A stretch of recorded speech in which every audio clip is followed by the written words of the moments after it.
Hey everyone, and welcome to Musecast, the podcast for musers. I'm your host, Anais Lucia, and today's episode is going to be about black holes and revelations. And I have a special guest who considers Black Holes and Revelations his favorite Muse album.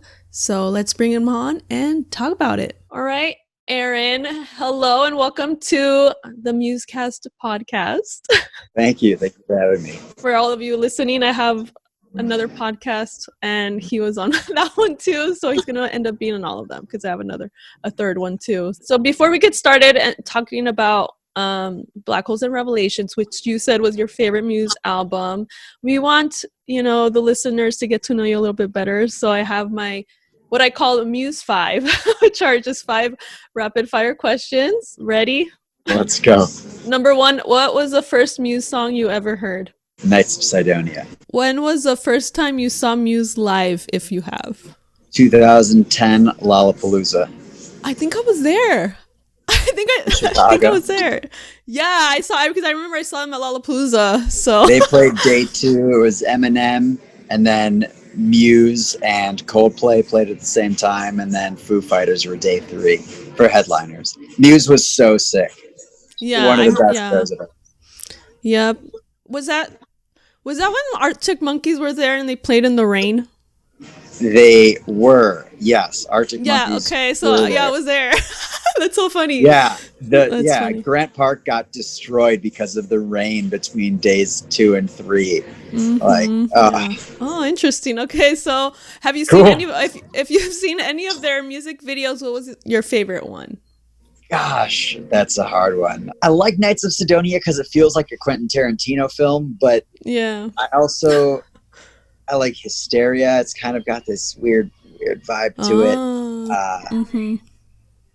Yeah, but between those two. Okay, all right. If you could only listen to one Muse song for the rest of your life, which would it be? Butterflies and Hurricanes. Oh, wow. Okay, that's a good one. I love that song. It's a showcase for Matt Bellamy's piano skills, and the piano on it is amazing. There's no words, so maybe I should have picked one with words, but yeah, I love Butterflies and Hurricanes. Yes. All right, so last one. Okay, out of the 3 band members, Dominic, Chris, and Matt, who would you sleep with, marry, or kill? And I just want to say I'm just kidding. This is my joke question because I could never kill any of them, and I don't think any Muse fan would ever want to kill any of them. So this is just my question because I want to see how people react. So you don't have to answer it. So there we go. You're done with the Muse 5. Congratulations. You did a good job. Hey, I survived question 5. Yeah, I just had to see how people would react because I thought about it and I was like, I wouldn't want to kill any of them. No. So yeah. I personally don't want to sleep with any of them, but I was strategizing if I had to. And what the payoff would be. Well, now you don't have to. So thank you. So before we get started, so the listeners can get to know you a little bit better. So you're a musician, amongst many other talents that you have. So, what instruments do you play? How long have you been playing? You're in a band as well. So if you could talk a little bit about that. Yeah, I started with piano when I was 6. It took 10 years of lessons for that. In the middle of that, started learning how to play guitar, and then in 8th grade, started learning electric bass. In the middle of that, quarter and clarinet and tenor sax and alto sax. And nice. Then in high school, I learned upright bass, and started playing guitar again. And I've played drums before. I mean, I kind of do it all. I'm not. I would never consider myself a drummer, but everything else, yeah, I can do. So that's my instrumental history. I mainly play bass and then sing as my secondary. I'm in a band called Fathom, the official Fathom on Instagram. And it's it's on hiatus almost. I mean, we rehearsed, but like we haven't played a show since January. Because of COVID, right? Right. Okay. Not because you guys just decided to like break up or anything. No, we're still there. We just want to let the music viewers scene isn't there. No. Yeah. So is bass like your favorite instrument to play, or if you have a favorite? Yeah. Okay. I mean, bass is my main. All right. I love bass. All right. Get out of my podcast, please. Sorry. Oh, sorry. No. I'm not the only person at this house. Clearly, it's like the music coming it's the party that's going on at this house. Oh, okay. All right. So yeah, bass is my main. I love bass. I miss the upright bass. It's got this like warm sound that you just can't replicate on any instrument. But a shitty one is like $2,000, and eventually I'll own one, but not right now. That is a cool instrument, though. So yeah. I feel you. So we're going to talk about Black Holes and Revelations, Aaron's favorite Muse album. It was Muse's fourth studio album, released 3 years after my favorite Muse album, Absolution. Mostly written and composed by Matt Bellamy, produced by Rich Costey, who also produced Absolution, Simulation Theory, and mixed Absolution, Black Holes and Revelations, Second Law, Drones, and Simulation Theory. So he's worked with them quite a bit. And it was released on Warner Brothers and A&E Records, Helium 3. The artwork was by Storm Thorgerson, who did a lot of work. He did covers for Pink Floyd, Dark Side of the Moon, Dream Theater, Mars Volta. He also did the cover of Absolution. Luckily, I don't know how this ended up happening, but I was in San Francisco for Outside Lands, and that week that I was there was an exhibit of Storm Thorgerson's work, and I went in there because I was like, I knew he was the artist. I was like, oh my god, he did Muse album covers, and he actually had for Muse fans who know the Absolution cover, there's like kind of like flying men in the cover, and they actually use like these like kind of plastic things to get the shadows, and so they were actually selling them like at the gallery for like $800, and I really wanted to buy one because I was like, oh, they use them for the Muse album, but I didn't have that much money at the time, so I was like, oh, I was so heartbroken. But I was lucky that I got to go see that, because then he passed away in 2013. Matt described the album as that some new songs deal with AWOL soldiers, Zeta Reticulans, the sound of Joe Meek's tape machine being thrown down the stairs, the private thoughts of General Zhu Chenggu, feeling strangely comfortable collecting firewood whilst wielding an axe, and of course how to store pasta for 12 years using nitrogen flushing. So yeah, that's how he described the album. Apparently they dedicated the album to the memory of Helen Kirk, which is Tom Kirk's sister. She passed away. Some of the accolades that this album got: Planet Sound named Black Holes and Revelations their album of the year. It was third on NME's albums of the year. It was Q Magazine's second best album of the year. Placed number 34 in a public vote conducted by Q for the best British album of all time. All right. Received a Mercury Prize nomination. It was featured in the updated 2007 version of the book 1001 Albums You Must Hear Before You Die. I hope Absolution is on there too, just saying. Named as one of classic rock's 10 essential progressive rock albums of the decade. Ranked at 14th in the Radio X UK magazine best albums of 2006. What critics said at the time. Okay, so on Metacritic, it has a score of 75 out of 100 based on 32 reviews. Several critics called the album overblown. Rolling Stone's Christian Horde described Knights of Sidonia and City of Delusion as ridiculous, but concluded that it was surprising that the album worked. The AV Club's Noel Murray gave the band credit for reworking themselves, but called the album a nightmare and gave it a D+. So critics don't know what they're talking about.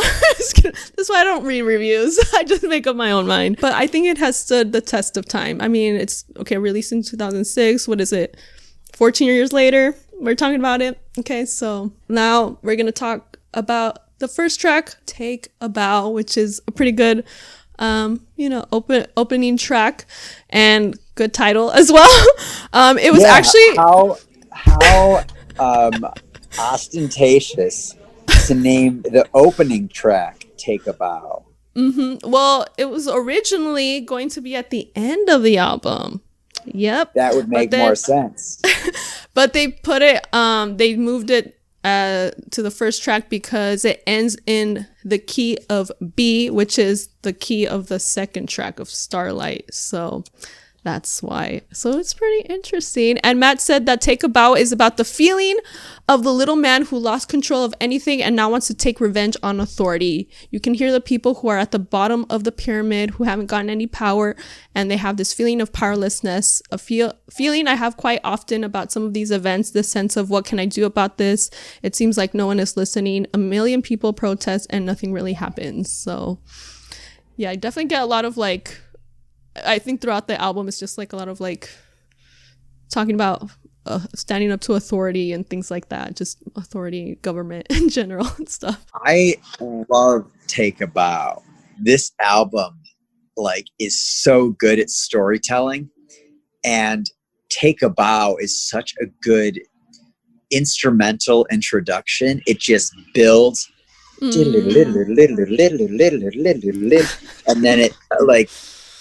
and then it's not until 2 minutes and 36 seconds into the song and into the album that you hear their full sound, like that. Bellamy comes in with an electric guitar. Everything else is just synth and bass and drums into that point. And what a tease and what a cool intro. I can't imagine them using that as an outro. That's just it fits better as an intro. But the title "Take a Bow," like, no, you don't take. Who takes a bow at the start? That's so not humble. Yeah. And I think it's a good, like, I love the ending because it's like a big welcome, like, welcome to our show. It's like crazy. So yeah, I feel like that's just something I love about Muse in general. It's just like they always have this like slow build. Like a song will start kind of like really like, okay, kind of slow, maybe just like a little piano or something, and then at the end it's like, what the heck? It's like, whoa. Well, yeah. So, I mean, that's one way to enter a song and enter an album is with a slow build. I've heard other albums that just go like we're at 220 beats per minute within 1 second of the album. And that's just like, that's the opposite end of the spectrum as opposed to doing a slow build. But I really like that they did the slow build in the way they did it in this album, like one instrument at a time. Mm-hmm. Synth and then bass and then drums and then guitar and then vocals. Yeah. Now we're going to talk about Starlight. So pretty. It was the second single off the album. It reached number 13 on the UK singles chart. According to Chris Wilson-Holmes, Starlight is a kind of love song about missing someone. And Matt said Starlight is it's a more personal song about what it's like to be on the road for a long period of time. You feel like you're losing touch with who you are and that kind of vibe, and that it's a pretty simple love song, really. I mean, I think we can all get that. Yeah. So I always recommend this one to people in terms of like kids that are like, oh, I want to play drums, Muse drum. I'm like, oh, start with Starlight. That one's like not too complicated. So what do you think about Starlight? I like it. I think the vocals take the whole song. Yeah, very nice lyrics. It's a love song. Like, mm-hmm. you can easily take out the word Starlight and put in someone's name, Yeah. All right. Now we're gonna go with one of probably their most popular song, I think. Just like people who aren't big Muse fans, they usually recognize this one, which is Supermassive Black Hole. And it was the first single off this album, released on June 12th, 2006. It reached number 18 on the UK singles chart, and it was nominated for the Kerrang Award for Best Single. In October 2011, NME placed it at 74 on its list of 150 best tracks of the past 15 years. I hope Time Is Running Out was on there. I'm just saying. It was added to Guitar Hero 3 as part of a track pack that included Exopolitics and Stockholm Syndrome. And it was on the soundtrack for Twilight, and that's how a lot of people found out about it. So, yeah. Okay, I have to say this in case some people don't know, but the reason it was included in that movie is because Muse is pretty much responsible for the whole Twilight series in a way, because the author was inspired by their music to write the story. So, and if she thanks them at the end of every book, and I looked it up because I heard this, and I went to look through all the books at the end, and I was like, yep, she's always thanking Muse at the end. So if you're not a fan of Twilight series, we have kind of Muse to blame, but I mean, they inspired it, but yeah. So that was kind of interesting because I'm not a fan of Twilight and I love Muse, and I was like, what? Okay. Alrighty. Anyway, so what do you think of this funky, dancey, groovy song? I mean, what a great track. Black Holes and Revelations. I mean, sorry, Supermassive Black Hole. Yeah. Well, I don't know. I don't know what more to say about it. Does it make cool you want to lyrics. dance? Or no? Not really. Muse isn't really like a dancey band for me, except for Knights of Sidonia. Not this song either. This one, a lot of people kind of consider it more like a dancey song. And even Matt, he said that this song makes him want to dance. No, not here. Muse is really more a chill band for me. I mean, there are some less chill songs like Hysteria that's just a headbanger, but like, yeah, for the most part, like, no, it's the intricacy of the music and there's the synthetic sound is like more chill for me. Okay, all right. I think this song is very no, it's fine, I'm not mad or anything. It's just like, you know, I kind of get this, it's because for me it kind of has like I kind of have like, it kind of, I don't know, has like a sexy vibe. And even like Matt said, it's about like women, you know, women like sucking you in and everything.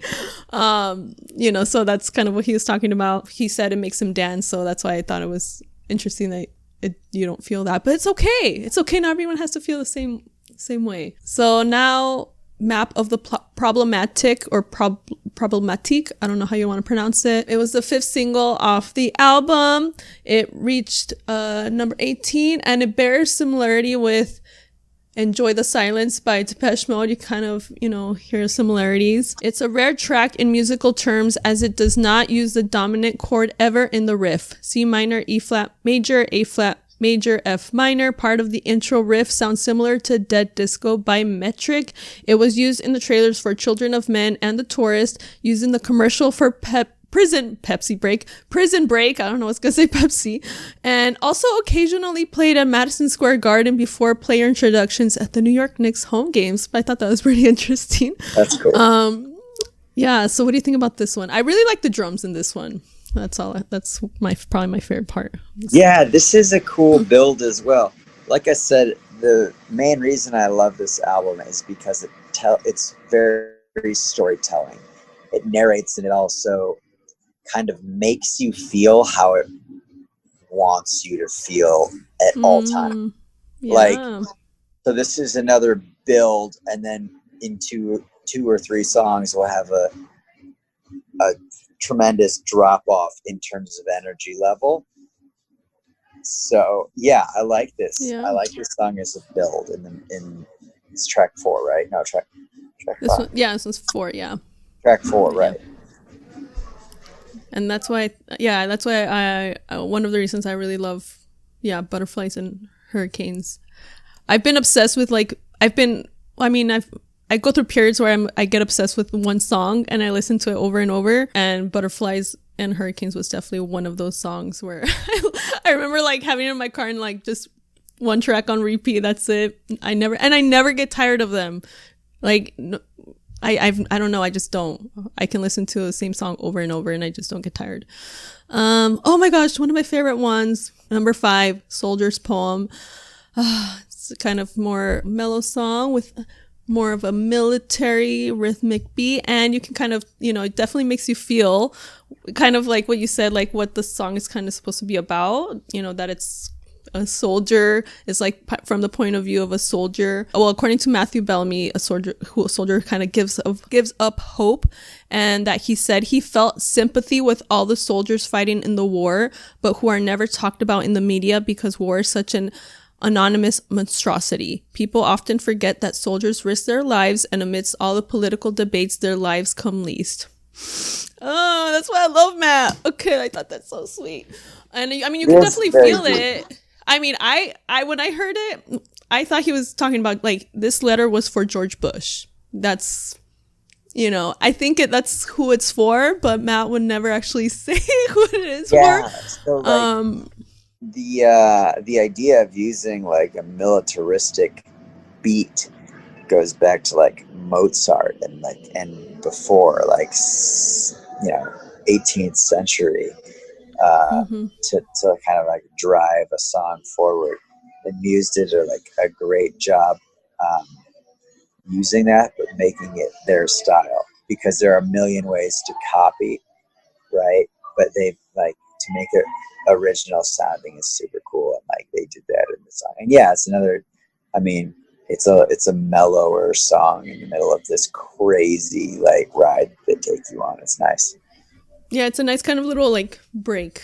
Like, okay, let's mellow out for a little bit.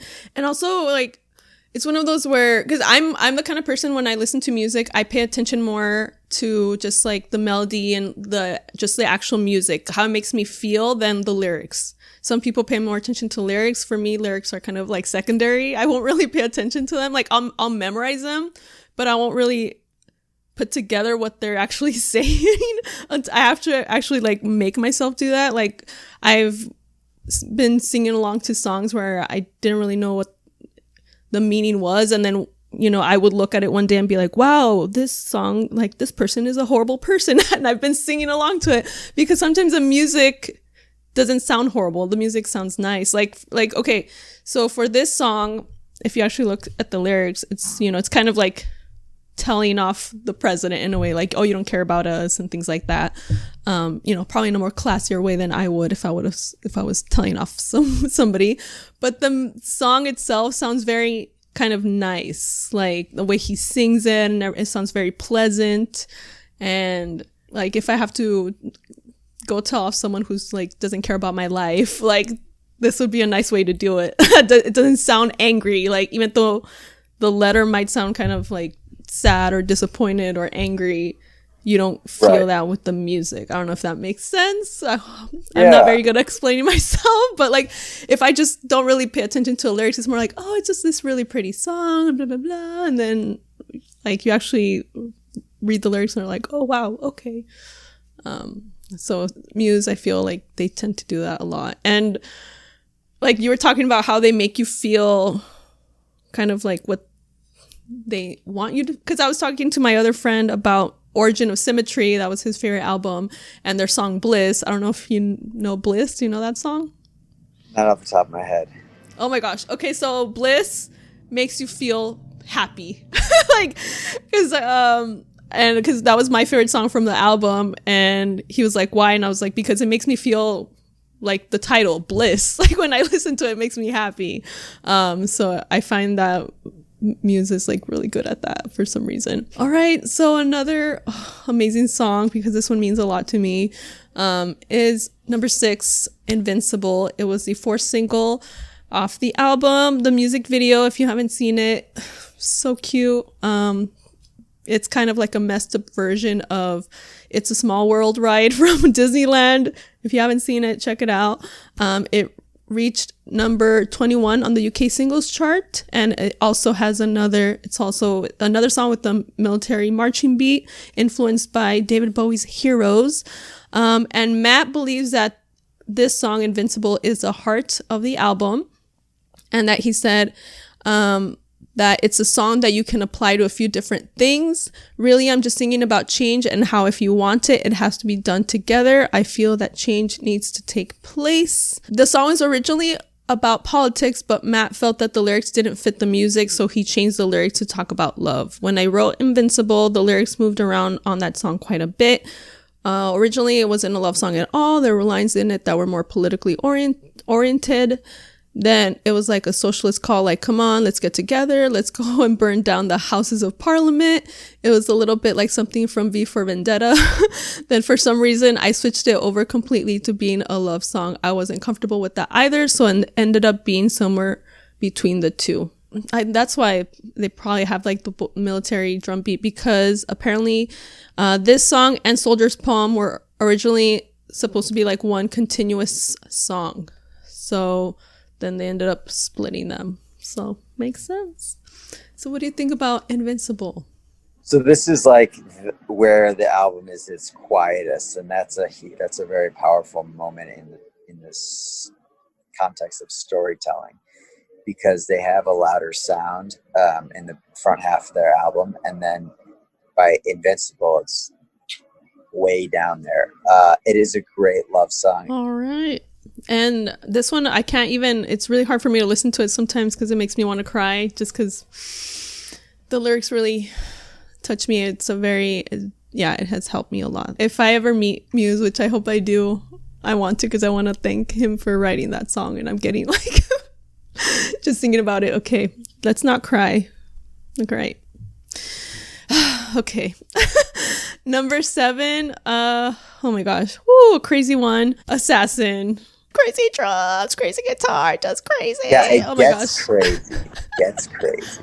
And it's like a snap back out of the mellowness in the middle of the album. Mm-hmm. And then the whole end of the album, starting with Assassin, is pretty high energy. And this is definitely another song that makes you feel like the title.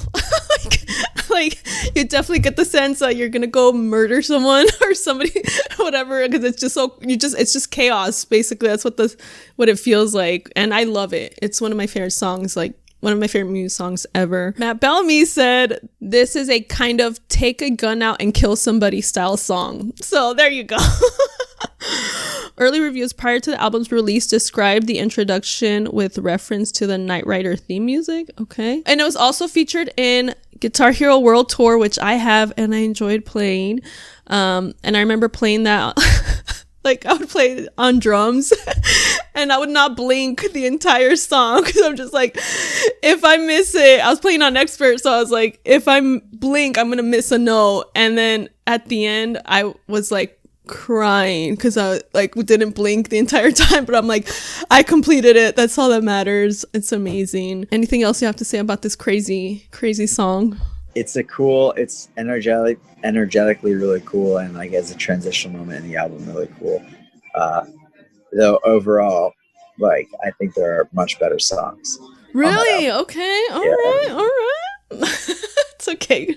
We can have different opinions. It's fine. And I think most Muse fans and listening have probably already seen the Simulation Theory film, but they use this song, the riff, like right at the proper moment because like right as they're playing it, you know, Murph the robot is trying to basically kill Matt Bellamy.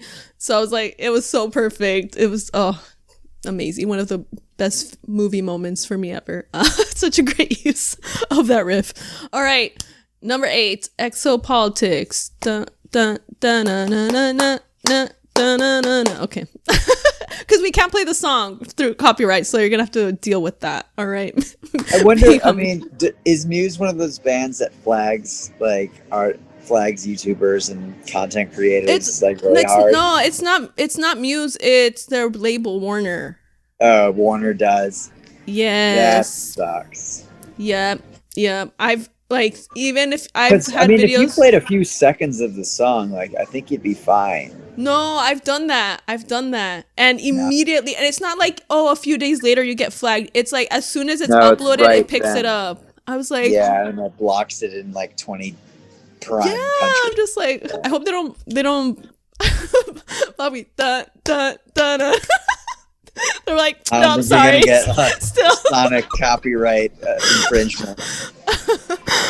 Oh Oh my gosh. This was also, Exopolitics was also as part of the Guitar Hero 3 pack, which I didn't get because I don't think they had it for Wii, because I had the Wii version. So I don't think I had that. But it is about the inhabitants of the Zeta Reticuli star system invading Earth, or as Matt said, about the possibility of an orchestrated alien invasion created by the New World Order. So again, that's not a new thing for Matt talking about aliens. That's normal Matt. So anything of note in regards to this song, anything that you like? Or again, it's another change in tone, like in narrative, building off of the previous track, Assassins, and I think, it takes almost a little step back, but it's cool. It's that riff, dun, dun, dun, dun, dun, dun, dun. It drives the song forward. It's super cool. All right, so since just a random question, since you are a bass player, is there a certain song here that you think has a really good bass line that you like on this album?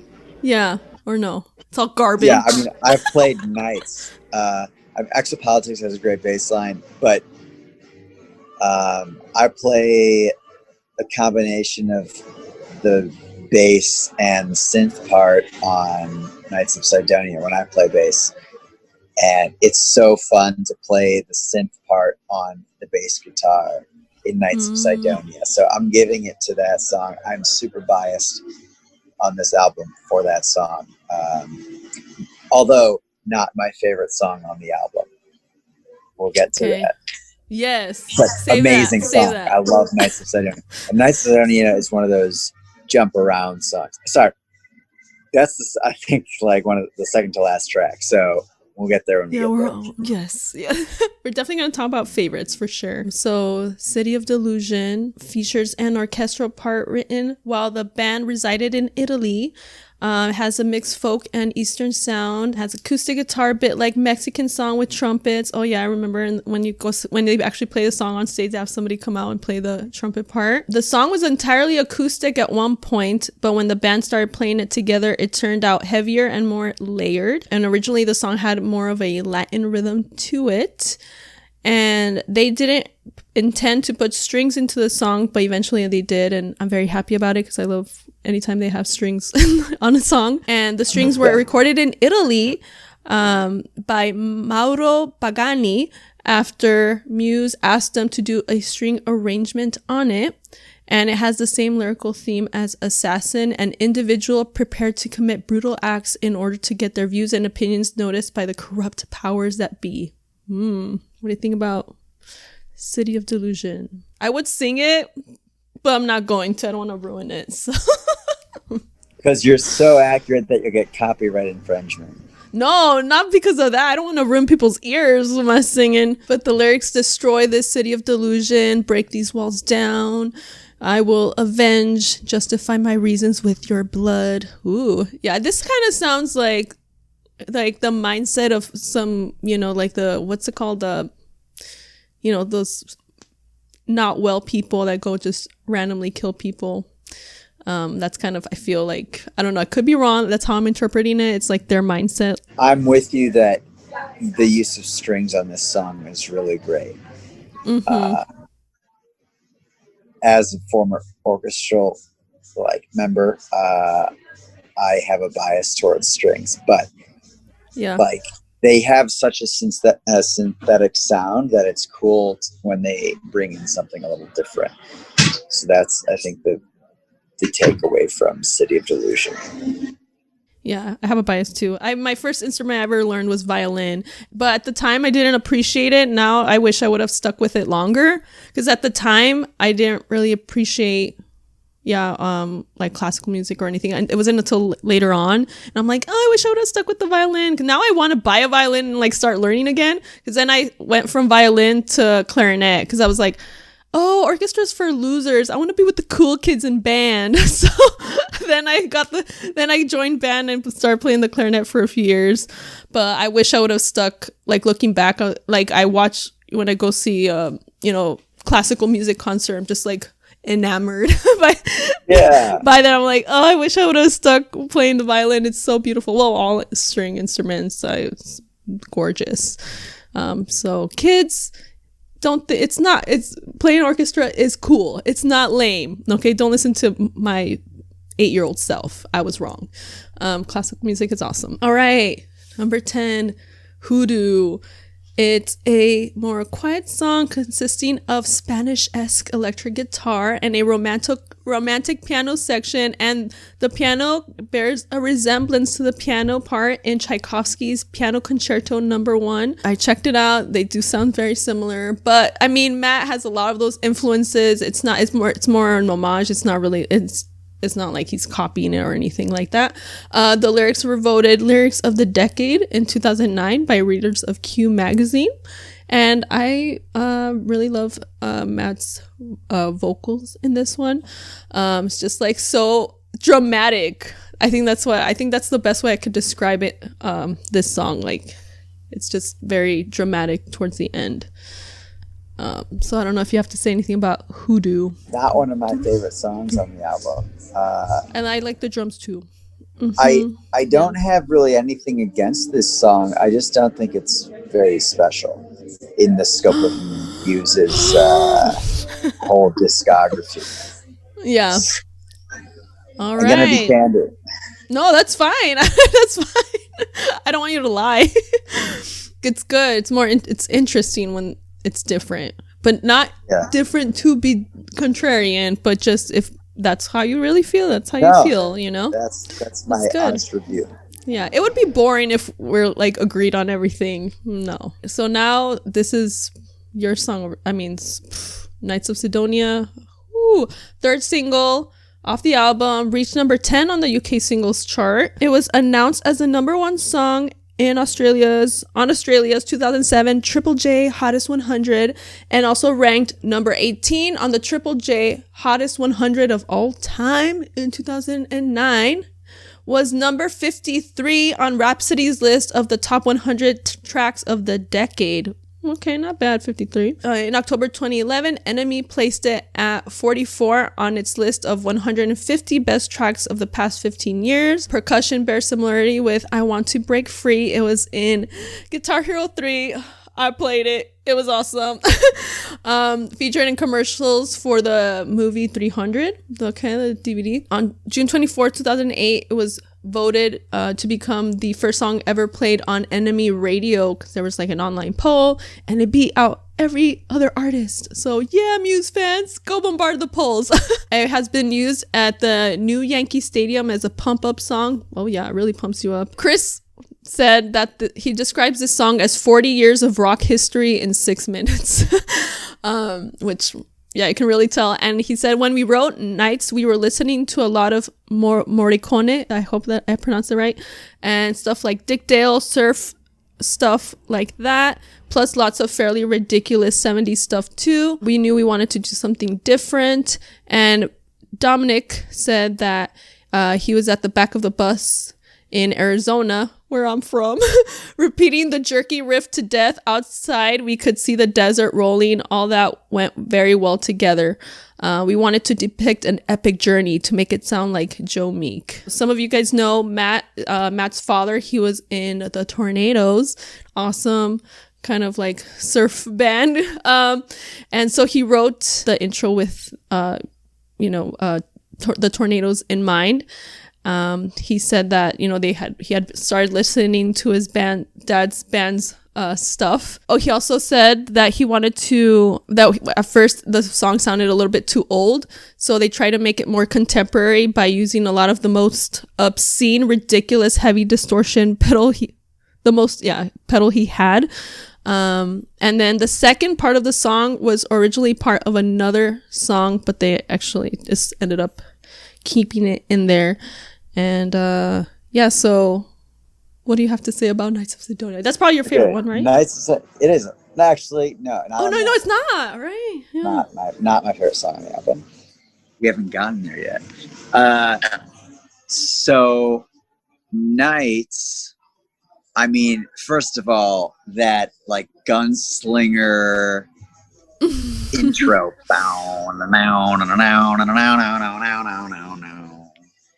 and in that like kind of minor key, I think it's E minor. So cool, and it's kind of almost got that like surfer vibe as well in that intro. Mm-hmm. And then it's just got this driving drum, the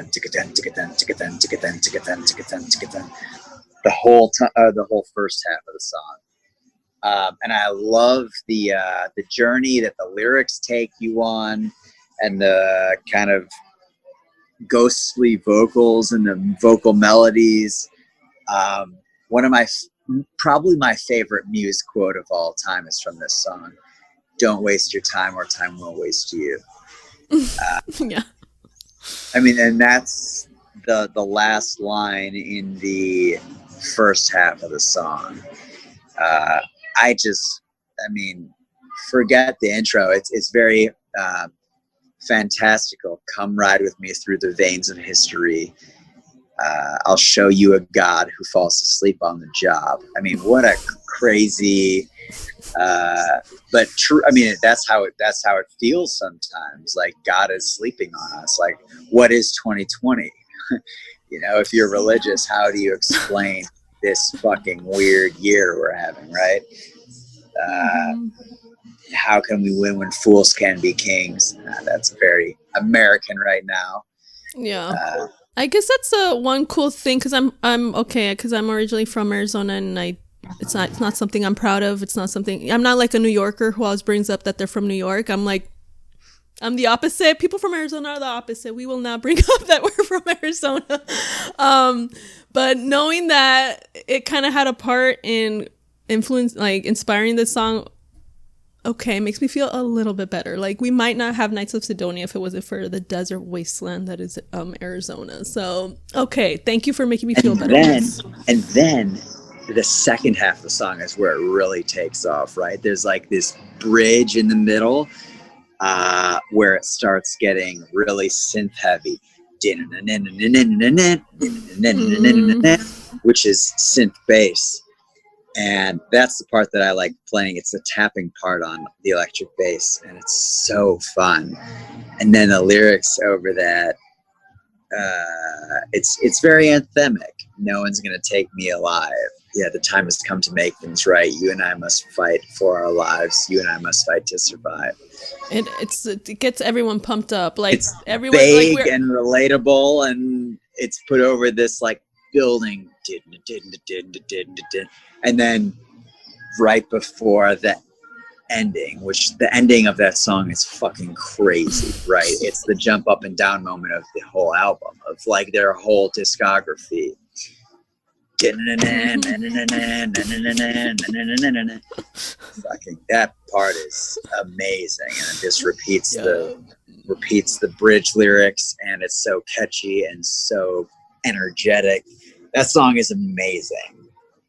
Yeah. And yes, I learned it on Guitar Hero 3. I spent so much time on that my freshman year in high school. I'm sorry, college. Freshman year in college. So much Guitar Hero 3. Cool. Awesome. I guess when we were both there in Lollapalooza, I'm pretty sure they probably performed it. I mean, I've seen them 9 times, so I don't remember, but like ever since that song, like they always pretty much perform it, because it's like it gets everyone pumped up because of Guitar Hero 3. Guitar Hero 3 was a massive game for, like, you know, getting artists on people's radar. Yeah, I always wanted. I'm so, because I know like they don't make the Guitar Hero games anymore, which I'm sad because I love them. But you know how they made an Aerosmith one, a Metallica one. Yeah. I wanted them to make a Muse one because they had so much material. I was like, you could make a Muse Guitar Hero game. Like, you have enough stuff, and they never did, because I would have died, if it would have been amazing. That's just but at least they have like, 5 or 6 songs that you can play, but it would have just been cool to have a whole game of Muse. I'm just saying. All right. And now we're gonna get to the Japanese bonus track. Now I realize why they have Japanese albums have a bonus track. I found out. So Glorious. It's a beautiful song. This is my favorite Muse song. All Muse songs. Not just of this album, but this is my favorite Muse song. Go for what you were gonna say, and then I'll release my excitement. I love it. So it is bookended by 33 randomly overdubbed guitars, which eventually resolved to a B major chord to end the track. And the pre-release title for it was Church of the Subgenius. All right. Sadly, it was only played a handful of times in 2004 and just once in 2005. But Dominic revealed that he would like to perform the song live again, but he has not been able to convince Matt. And every time he brings it up, Matt's like, F off, like, I don't want to play that song. And so the last time, they had played it was in 2005, and then they played it again in 2017. So 12 years later, they finally played it again. And so when he was introducing the song, Dominic said that he had been trying to convince Matt to play it for a long time. So they finally played it again, 2017. I remember the first time I heard it, I was just like, what is this glorious song? That's pretty much how I felt. I was like, this song is freaking beautiful and glorious, and I was obsessed with it, and I listened to it on repeat as well.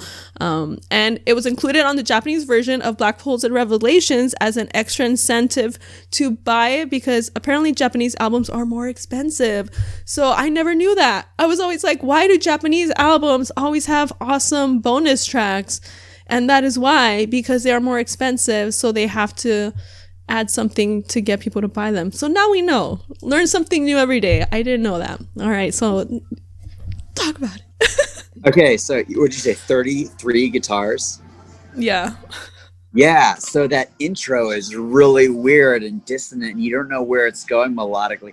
It seems like all these ideas that come together that you don't know where it's going. It's very scatterbrained. And then it comes into when the piano comes in. And then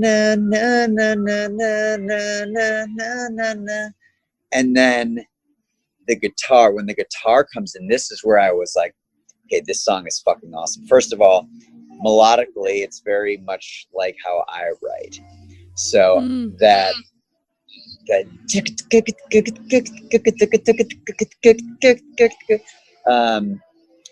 super cool, very pop punk riff, and then the lyrics are a little cheesy. Yeah, they're kind of, for me, whatever. But that guitar line is what makes it my favorite song. And it's a great vocal like display in terms of like prowess for Bellamy as well. Yeah, definitely. I didn't like fall in love with it because of the lyrics, and it's more I think the lyrics are a little bit cheesy, and that's my opinion, but I think the song is just so beautiful. I'm like, I don't even care what they're saying. They could be cussing. I don't know. Like, it's just such a beautiful song, I think. Now we know. I was gonna ask you at the end, what was your favorite song of the albums, but now it's glorious. Just because that guitar line hits home so much for me. Dun, dun, dun, dun, dun, dun, dun. And it's such a simple one. Like, that's how you would play it on guitar. 2 1 2 4 2 1. Dun, dun, dun, dun, dun, dun. It's like 3 consecutive notes in a scale. That's it. It's so simple, but so great. Yeah. So it doesn't have to be complicated to be a great song. Some people think the more complicated, the better a song is, and that's not always true. Right. Being complicated can be cool. It can, can show off. Doesn't necessarily mean the song is better. All right. So is there any song that was, I don't know if you remember which ones were singles, but is there any song that was not a single that you wish would have been a single? I don't think Glorious? enough people, know about that song at all because it was released as a bonus track. So maybe Glorious you would pick? Yeah, for sure. Okay.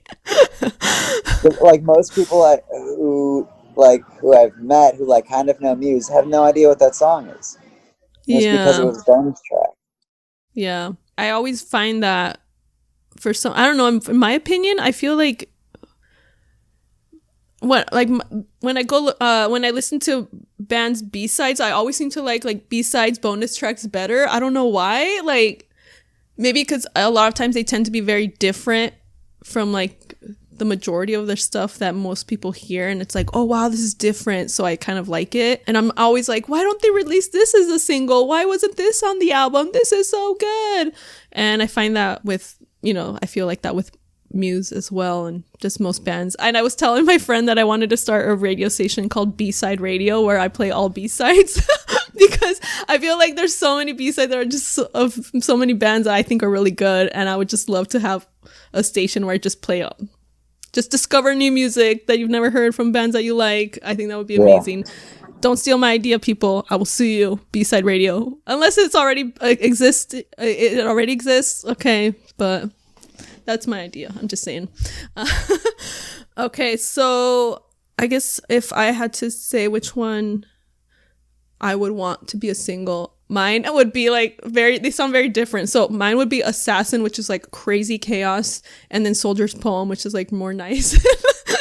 And the reason I picked this because they're very like, because I feel like if somebody heard Assassin on the radio, they'd be like, what the frick is this? It would like wake them up. And I think it would be a good introduction for people that maybe, or the ones that maybe have only heard like Supermassive Black Hole and they think it's lame. They'd be like, oh wow, this is the same band. This is Muse. They're freaking rocking out and going crazy. Wow.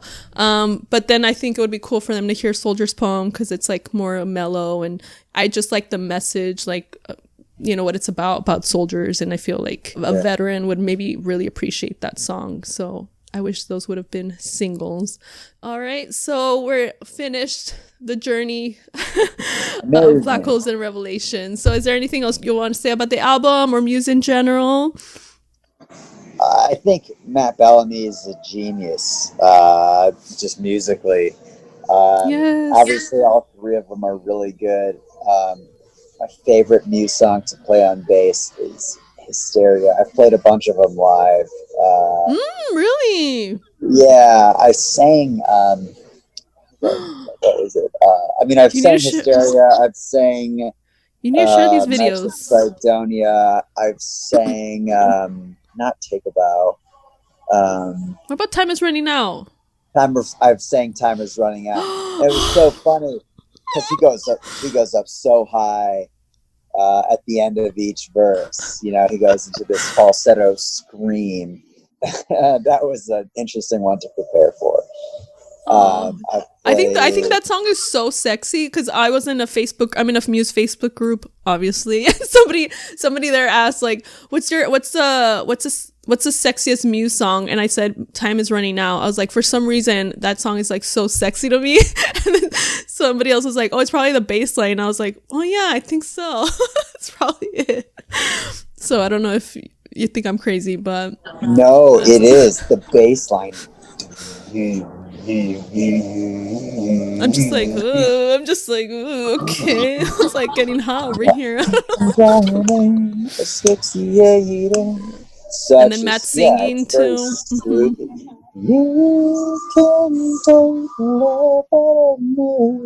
That's the first song. That's the first Muse song I ever heard was Time Is Running Out. And I was a changed woman. I became a woman. I'm just kidding. After that song, I was a woman. I'm just kidding. But that was the great first song. So I was very lucky that was my first Muse song. And not Supermassive Black Hole. I mean, it's fine, but I think they have way more like better songs than Supermassive Black Hole. So the people that only know that one, I'm just like, I agree. There's so many like better songs. Like, please listen to more. Like, that's Not the best. I'm just saying. Do you have any of these Muse videos up in case anyone listening wants to look at you perform? Yeah, they're on my Facebook, which is I believe that the posts that I put of myself performing are public videos, though my profile is mostly private. Okay. So you have my them old on like band from Chicago performed it. If you look up Marco and the Polos, Marco and the Polos at Q Bar in Illinois.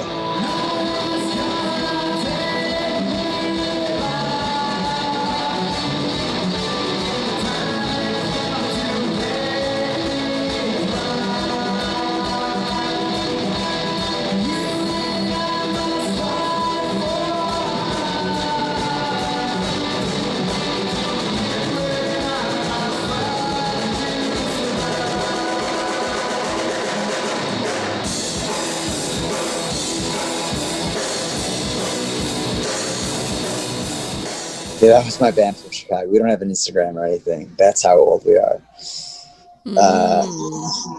No, yeah, we played that a few times. Okay. Anyway, yeah, that's it. Thank you for having me on this podcast. I love you for coming on. And yeah, Muse we appreciate was a show.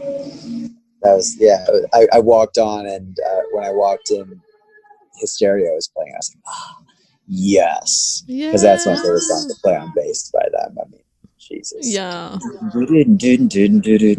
So good. All right. Well, if you want to, anyone listening, if you want to follow Aaron on Instagram, is it okay? Do you want them to, do you want to share your Instagram? Aaron Palmer. Everyone follow me. TheAaronPalmer. And then comment on his post to update and post new videos of him performing Muse songs. Just saying, don't tell him I told you. Just do it. All right. Thank you so much for coming, and maybe we'll see you again sometime soon, or maybe on another podcast. 3. Yeah. All right. Bye. All right. Take care. All right, so that is it for another episode of the Musecast podcast. Thanks again to Aaron for coming on. You can follow the podcast on Instagram at MusecastPod. You can follow my personal Instagram at Girl and Her Shiba Dog. My other podcast is called Quarantine Happy Hour. Aaron was on the third episode, or second, I don't know, third, I think the third episode of that one. I also, in case you didn't know, I actually do stand-up comedy. Yeah, I don't know. I know I'm hilarious, right? No, I'm just kidding. So I do stand-up comedy. And if you want to see me do comedy, obviously, it's pretty easy now because we're doing a lot of shows on Zoom because we cannot perform in person. So if you want to see if I can make you laugh, a lot of the shows are free. You can go to my website, anaislucia.com, show notes it's going to be in the show notes and video description, and I will list the shows that I'm going to be on in case you want to check me out and see if I can make you laugh.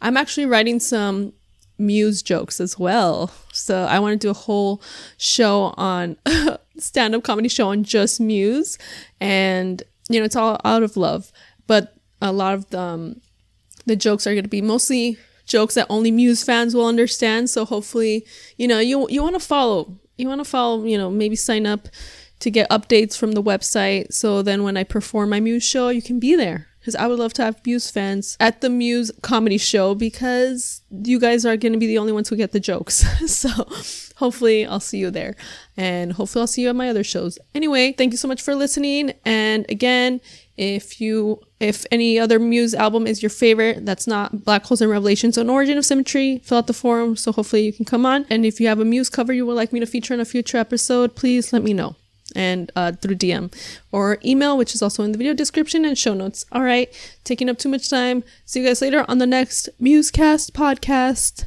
Bye.